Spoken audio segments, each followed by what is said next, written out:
Sponsored by the Tennessee Wildlife Resources Agency. Join us in preserving and protecting Tennessee's wildlife.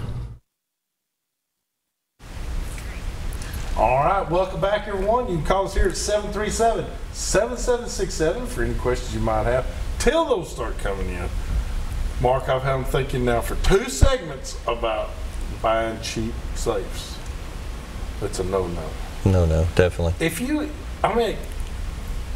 If you really care about your firearms, and it's not just firearms, man, you can put anything in. You can put the family jewels in there, jewelry, bracelets, watches, keepsakes, heirlooms. It'll keep it all along with your guns. You need to come sell safes for me. You're doing really good. You could. But you know, I'm sitting here going, you know, I know that there's different hour ratings on fire protection and stuff like that, and the more expensive ones are going to be the better ones. That's a no-brainer. But there again, you got to figure the cheap ones are going to be the less evasive. I mean, you're going to be able to get in those pretty quick. So, first off, tell us where you're located. Well, here in Nashville, we're down on 4th Avenue, 1004 4th Avenue South, right across from the city cemetery. Right across from the cemetery. The old city cemetery. And been there, well, this month is 25 years we've been in business. So, and then we have a location in Knoxville and Alcoa, and we're getting ready to open a store in Atlanta, as a matter of fact, this summer. Awesome. Yeah.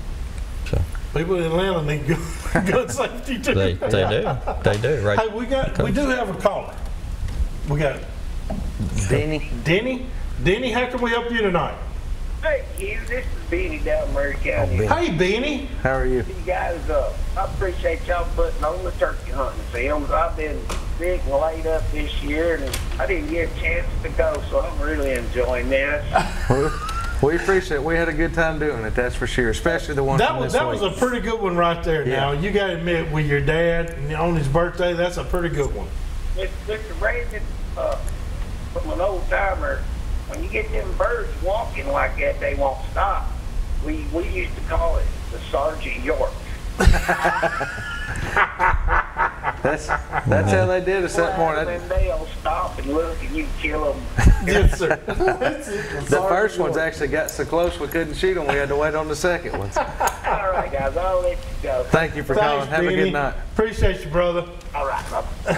Well, I hate Benny missed out the season. He was sick, and you know, there's a lot of people that get down and everything, and they can't make it, and this is a great avenue for them to get back to the woods. It's a way for them to kind of experience it with us. So. Yes, it is. The safe house, though, and can I say that you have safes from a single gun all the way to how many Yeah. can you put in a safe that you got some of those barrels? All the way down to pistol safe. I Yeah, mean, pistols. Well, I meant a single pistol safe. Yeah, all the way up to about 95 to 100 guns, long guns. Yeah. So we've got about 150 on display that you can come look at. But the great thing about it, I'm talking about, you know, families that have, that want the protection of having at least a firearm in the house, but they have small kids. Those little single safes with that hold the pistol, one pistol. Quick access. That's an awesome idea. You can put it right beside your bed, right beside in the kitchen, anywhere, that's accessible to you. Well, and you could put other stuff like your wallet or watches, jewelry, stuff like that. Yeah. So, but great idea, but you've got a broad range. We're not talking about one model or two models. We're talking several. No. But people need to come check you out. Yeah, got the largest selection in the Southeast. I know. Yeah. It's awesome. impressive. It really is. It's impressive. And we can tell you about them too. It's not just walk in and look. We can tell you the specifics and kind of like you were saying. Oh yeah. Fire ratings and security and stuff like that. That's what you need to know, and get the ones that that have been tested and true, and because little tester over there that you got, she's hard on. She'll make a believer out of you. I'm telling you, boys and girls. We got another caller here. Who do we have on one? Tony, how can we help you tonight? Yeah, I got a couple questions. Sure. Have you heard anything about striper or anybody catching any stripers up in the Caney Floor? Not yet. I've not heard anyone has not mentioned that to me, no. Now my boys, Tennessee Moving Water, they have not posted any stripers. They're still catching smallmouth. That's what I was wondering. I've been a couple times and I've had just a couple little ones chase it. Yeah. But that's about it. My second question is the shell crackers over, or are they just getting going? No, they're just getting going. They're just fixing now. to Yeah. crank up. Yeah. Hey, check out TWRA put a big deal out today. Region 3 put a deal out today on TWRA, I believe, about the behavior of shell cracker. And it is a neat underwater video. Really? To figure out how they do seen this. that yet. And it's a great little video. But check them out. It's Tennessee Wildlife Resources Agency. But I believe if you'll see, I think it's Region 3 put it out. Great little video. You will learn a lot about the habits of a shell cracker. So check it out. It actually will help you fish for them better. So check it out and see what you think about it. I sure appreciate it. You're quite welcome. Got to watch it today. So that was pretty good. That's pretty neat. Thank you for calling. I appreciate it. And we got Gene. Gene, how can we help you? Hugh, I wanted to tell you, a good friend of yours and mine died, and they buried him first of the week. Alan Moles. I don't know whether you knew it or not. Yes, sir, Gene. I did. I found out that.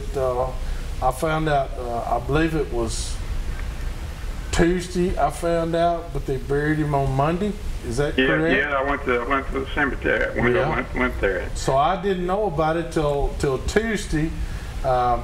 Johnny Coleman. I called Johnny, and Johnny confirmed, and we've got it. That's a big loss to the bass fishing industry here in Middle Tennessee. Because I was raised up with Jack, his son, and everything. We used to go to the Kentucky Lake and go fishing on weekends. My family, his family, and of course Alan was a young boy then and everything. And he still was young. So we used to go out to Percy Priest after Percy Priest got started. We'd catch rockfish and have a big fish fry. He really enjoyed it. I tell you what, and I could tell you where he's going to fish 9 times out of 10 when it came to night fishing. He'd be on Percy Priest on one certain point, and you could always find him there. But Alan left us in his sleep, peacefully in his sleep. He had a brain aneurysm, and he passed away at the age of 55. And but I do want to tell you, ladies and gentlemen, the bass fishing industry is mourning right now for that guy, because he was an awesome competitor and he was a fair man. He was tournament director for years and years and years. He really was. Well, listen, I know you're busy and everything. I wanted to tell you about that. Thank you, Gene. I was going to mention it a little bit later, but I'm glad you brought it up. Thank you so much. Thank you, buddy. Bye-bye. Bye-bye. Yeah, that's a big loss for us. So, and we lost Jim Brewer too, not too long ago, with Durmats, and so the fishing industry is being hit pretty hard here last few days. So, but let's get back to the safes and all that now. Caroline, you down there? Did you blow the knee out of that? Maybe a little bit when I shot that gun today. She worked so hard at the farm today that's what happens. We're going pants shopping after the show. We're going pants shopping. That's it. Yeah. I heard that Barrett letting you use a 50 cal to test some of these things out. Well, we had a pre-test today that Caroline was my shooter, but Chris Barrett and Butch over at Outpost Army are going to let us use one of their 50s Monday. We're going to be blowing up about 14 safes, and a 50 is always fun to shoot to do that. So blowing up safes are fun, but shooting a 50 plus, that just makes it that much, just takes much it to sweeter. The next level of fun. It does. I bet you Todd Combs watching going, I'll do it. Yeah, I bet he would volunteer for sure. He's probably got a 50 cal sitting around somewhere knowing time. He's got a 50 somewhere. I don't have a problem getting anyone to show up for those. I bet you don't. Even Caroline's going to jump up there for that. Yeah, she'll be there. Yeah, she's a crack shot. You shoot one. Hey, if I can, you can. Tell us though, you've got just the one location here In Nashville, in correct. Nashville, and then one in Knoxville. and then one in Knoxville. This What's summer. your hours of being open? 10 to 6 during the week and 10 to 4 on Saturday. Okay. Closed on Sundays. Closed on Sundays. Oh, yeah. People just walk in. Yep, open to the public. Open to the public.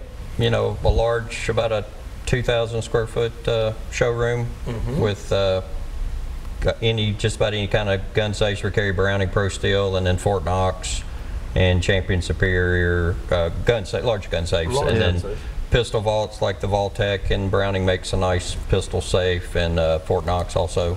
So we have a large selection, as Brandon knows. Yeah. Oh, yeah. And can tell you about them. They just tell you, hey, I've got 25 guns, or I got 2 guns, or and always buy up. If you got 25 guns, you better plan for 40 guns, you know, or whatever.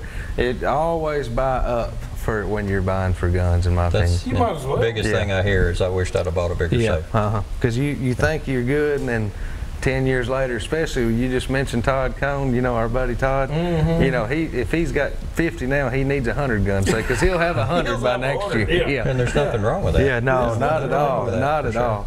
So here's also the other thing is like I think about. I'm gonna be honest with you. I put my will in there, my passport in there. I put all those important papers that you would normally keep.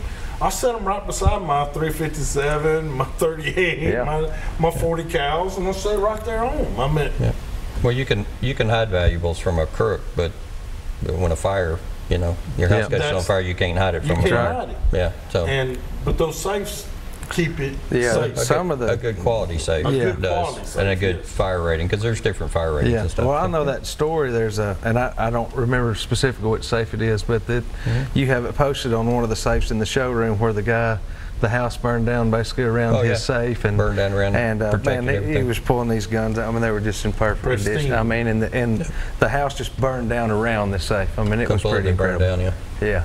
And I've seen some safes that didn't protect the stuff. Oh yeah. We got to do our tip of the week. That's right. All right, this week's tip of the week is being brought to you by Davidson Farmers Co-op. Go see Miss Laura out there. They're right there off of Dickerson Road, about a mile from Briley Parkway. So check them out. They're at the Davidson Farmers Co-op. What's the tip? All right, our tip this week, are actually going back to this decoy again, because there's one other thing we want to talk about with it. Well, we got it here tonight, so we're going to use it for dual purpose, because it's going to go back and get put away for the year.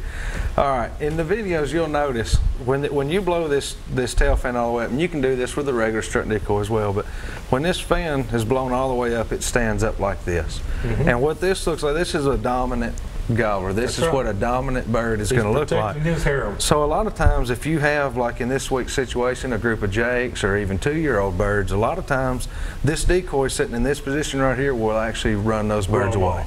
If you'll take that tail fan and let just a little bit of air out of it, like you'll see us do in all these videos, and have it laid back, that's more of a subdominant bird. And that right there will more likely attract anything from a jake to a 2-year-old to a 4-year-old bird. What about a 2-bearded jake? A 2-bearded jake will come right to it and run right past him, I tell you what.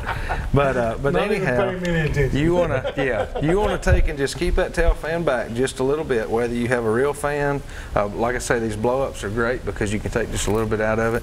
But that right there will make more of an impact with all different age groups of gobblers that you might be trying to get to come into it. So great tip, Brandon. I appreciate that. Now the turkey season's over.